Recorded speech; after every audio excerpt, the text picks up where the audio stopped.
নমস্কার সবাইকে। আজ আমরা বানাবো তরমুজের সাদা অংশের জ্যাম। খুব সুস্বাদু এবং স্বাস্থ্যকর জ্যাম। চলুন বানাই।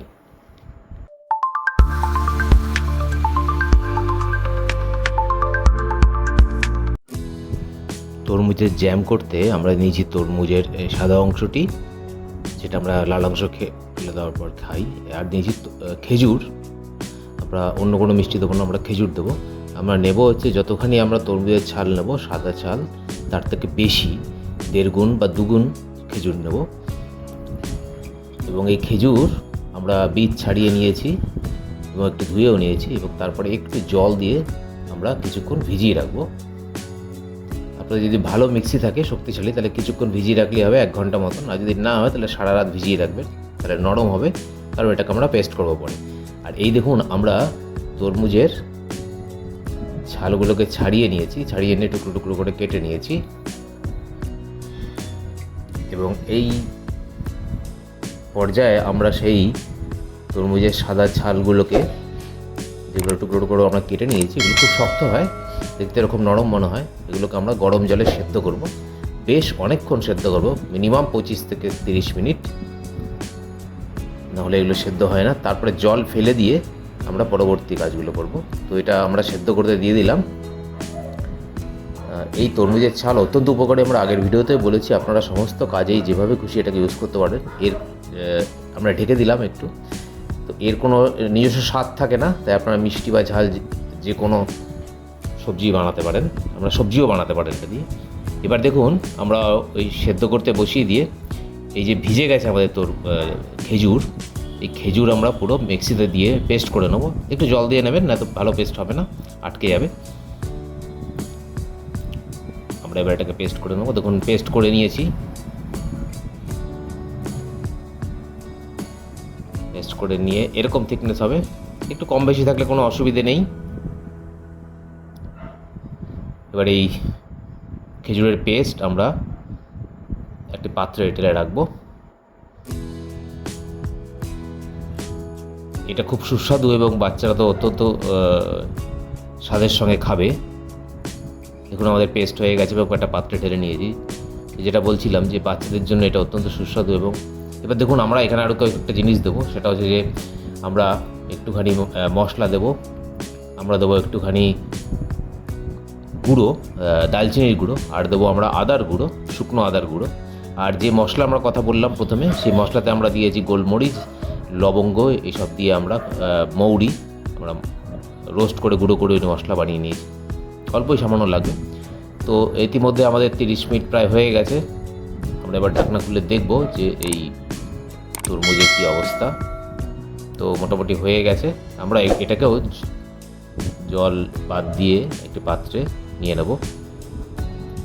নিয়ে নিয়েছি এবং দেখুন কি সুন্দর লাগছে দেখতে। তো এবার আমরা এই তরমুজের এই সেদ্ধ অংশগুলোকে, টুকরোগুলোকে আমরা এবার পেস্ট করবো। একটু ঠান্ডা করে নেবেন, তারপরে পেস্ট করবেন। এই মিক্সিতে নিয়ে নিয়েছি, এবার আমরা এটাকে পেস্ট করব। জল দেওয়ার দরকার নেই।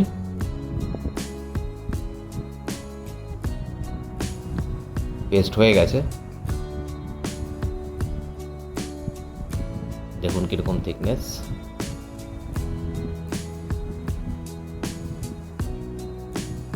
এবার আমরা একটা পাত্রে ঢেলে নিচ্ছি পেস্ট, তরমুজের এই পেস্ট। এই রেসিপি এত সুস্বাদু এবং আপনারা রুটি দিয়ে খেতে পারেন, বা বাচ্চারা যখন চাইবে দিতে পারেন।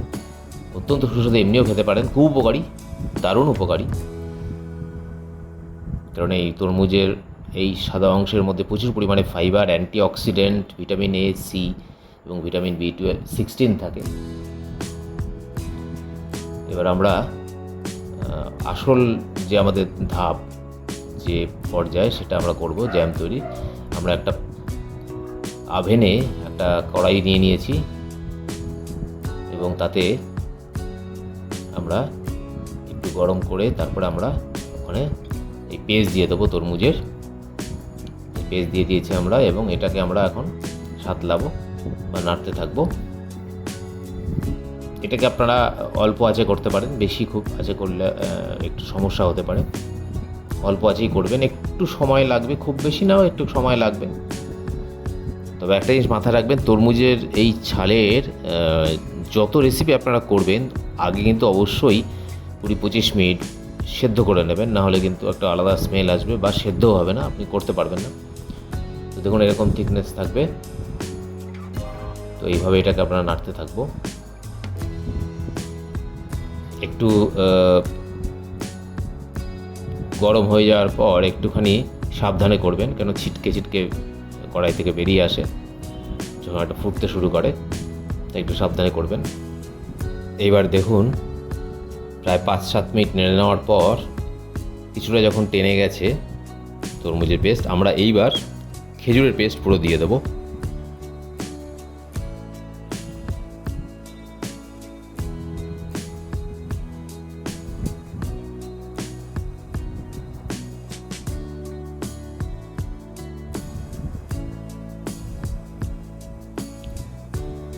খেজুরের পেস্ট পুরো দিয়ে দিয়েছি। এইবার আমরা আবার নাড়তে থাকবো।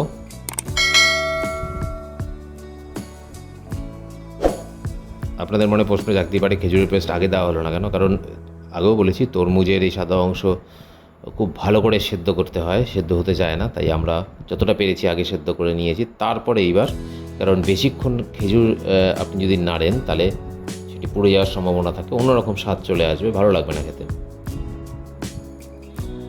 এরকমভাবে আমরা কিছুক্ষণ আবার নাড়তে থাকবো। দেখবেন নাড়তে নাড়তে একটু একটু করে কালার চেঞ্জ হবে, একটু ডার্ক হতে থাকবে, আরও ঘন হবে, আর একটু কালচে হবে কালার। সেখান থেকে আপনি বুঝতে পারবেন আপনার হয়ে আসবে। করতে হবে কিছুক্ষণ, নাড়তে হবে কিছুক্ষণ, অল্প আঁচে নাড়বেন, মানে মিডিয়াম আছে, গ্যাসের ফ্লেম মিডিয়াম করে দেবেন। আর যদি ইন্ডাকশান থাকে তাহলে 130 ডিগ্রি বা 160 ডিগ্রিতে করবেন। এই জ্যাম ফ্রিজে রেখে অনেক দিন খেতে পারবেন, বাইরেও রাখতে পারেন, কারণ এর মধ্যে আমরা দিয়েছি দালচিনি এবং আদা এবং লবঙ্গ, গোলমরিচ, তার যে মশলা আমরা তৈরি করেছি, ফলে সেগুলো অ্যান্টিঅক্সিডেন্টের কাজ করে। দারচিনি এবং লবঙ্গ, গোলমরিচের যে মশলা, সেটি অ্যাকচুয়ালি প্রিজারভেটিভের কাজ করে। প্রায় 15-16 মিনিট 20 মিনিট মতন নাড়ার পর দেখুন কালার আরও চেঞ্জ হয়েছে, একটু শুষে এসছে, আগে জল ছিল। এইবার আমরা দেবো, যখন এরকম থিকনেস বা এরকম ঘন বা এরকম কালার হবে, তখন আমরা যে আদার গুঁড়ো, শুকনো আদার গুঁড়ো নিয়েছিলাম সেটা দিয়ে দেবো। 1 চামচ 1.5 চামচ মতন আমরা দিয়ে দেবো। দালচিনির গুঁড়ো, এটাও 1-1.5 চামচ, তার থেকে বেশি নয়। আরেকটু পরে আমরা দেবো হচ্ছে সেই মশলা, গোলমরিচ, দারচিনি, মৌরির মশলা।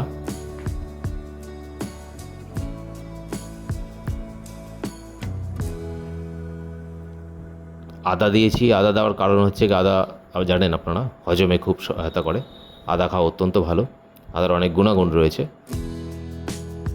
আপনারা নাও দিতে পারেন, কিন্তু আমি সাজেস্ট করবো আপনারা দেবেন। এবার আমরা সেই মশলা দিয়ে দেবো।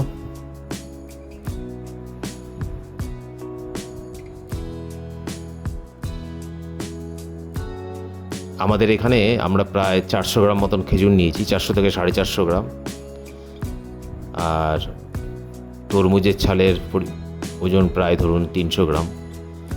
সেই অনুপাতে আমরা এখানে 1-1.5 চামচ করে এই মশলাগুলো দিয়েছি। আপনারা এরকম অনুযায়ী কম বেশি করে নেবেন, আপনাদের যেরকম পরিমাণ আপনারা বানাবেন সেই অনুপাতে। এবার এরকমভাবে নাড়তে নাড়তে দেখুন কালার আরও ঘন হয়ে যাচ্ছে, আরও শুষে আসছে জল। আমরা ধীরে ধীরে একদম শেষ পর্যায়ের দিকে পৌঁছে যাচ্ছি। একদম শুকনো করে দেবেন না, তাহলে যখন শুকাবেন ঠান্ডা হবে তখন আরও বেশি শুকনো হয়ে যাবে।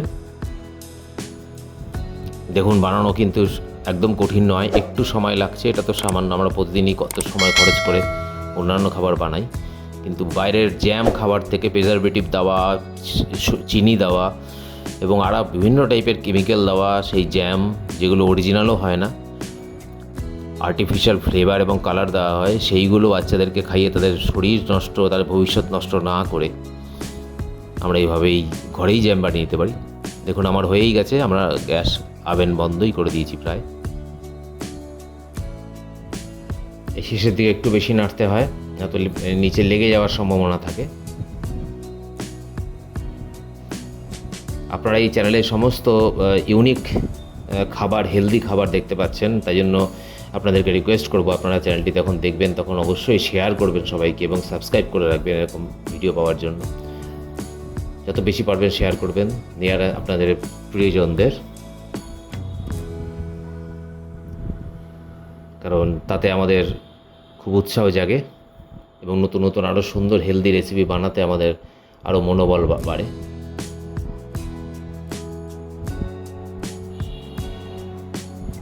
দেখবেন ঘরেই অনেক কিছু ঘরোয়া জিনিস কাজে লাগিয়ে অনেক সুস্বাদু জিনিস বানানো যায়, যেগুলো আমরা অনেক সময় বাইরে থেকে কিনে খাই। দেখতে দেখতে প্রায় 23-24 মিনিট হয়ে গেছে।